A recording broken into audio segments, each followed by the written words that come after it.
So this week being the Thanksgiving week uh, in the United States, for those who are joining us from other places in the world, there's a holiday. It's called Thanksgiving. Um, and without getting into too much detail and the political aspects of it, I'll leave that all aside. But just to say, um, I'll share something personal. So when I moved to the U.S. from Iran years ago, I was so touched. Just hearing and not knowing anything about the background, but just learning that there is a holiday in this country, in this new country of mine, called Thanksgiving, where people come together and give thanks. What a concept to have a holiday around giving thanks. We didn't have one, different holidays, but not this one. So I like to have this, continue to have this sense of appreciation, or taking or reclaiming this time of the year, to give thanks, to really bring our hearts to gratitude. So, with that, wanted to, the there's so many different ways to explore this beautiful practice of gratitude. In Pali, katanuta, uh, and um, both practice in various traditions, in so many traditions, the practice of gratitude, giving thanks, feeling grateful. Um, and also, there's so much research done um, on gratitude, on the benefits of gratitude, giving thanks, keeping a gratitude journal, et cetera, et cetera. There's a lot of research also in the psychological sciences about the benefits of gratitude. So, one thing that I want to say that usually comes up is practicing gratitude. Isn't that you should feel grateful? There is no shoulding here. It's not that you have to feel grateful. Because if one approaches gratitude with a sense of should, well, you have so much in your life, you should be grateful. You shouldn't complain about, you know, what you're complaining about. Ouch, ouch. That does not work. Does not, it's not the practice. So the invitation to always keep in mind with practicing this, if you choose to, it's a matter of choice, is can I be grateful for this? Can I say thank you for this? Is and if the feeling comes up no, then don't push it. So it's just an invitation, and there's no should anywhere.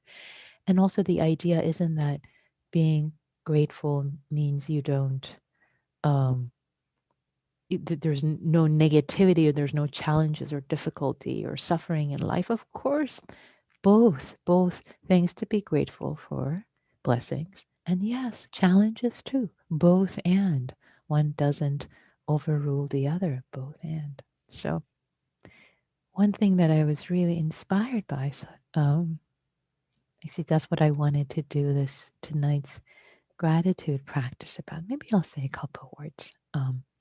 So this past week, maybe a couple of days ago, I heard on the radio. Maybe I can put later. Don't search for it. Later, I'll put the link in the chat so that you don't search for it right now or look it up. But just I'll describe it first. Um, there was a program called TED Radio Hour. It's also a podcast, and there was this report of this person called. Gosh, I forgot their name. AJ Jacobs. AJ Jacobs. That's right. So, who's a uh, commentator and author, etc. Anyway, so program was about how he decided to take on the practice of gratitude.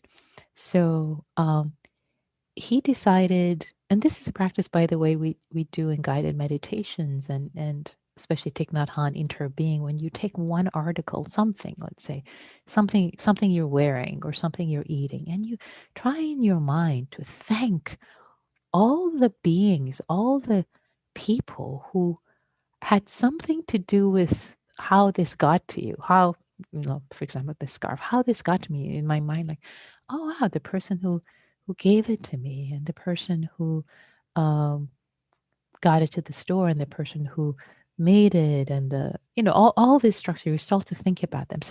So this author was doing that. They decided to do it with their morning coffee. So they were doing in their mind, thanking the barista, thanking the person who had grown the coffee, and the person who had driven it on the roads, etc. You get the picture.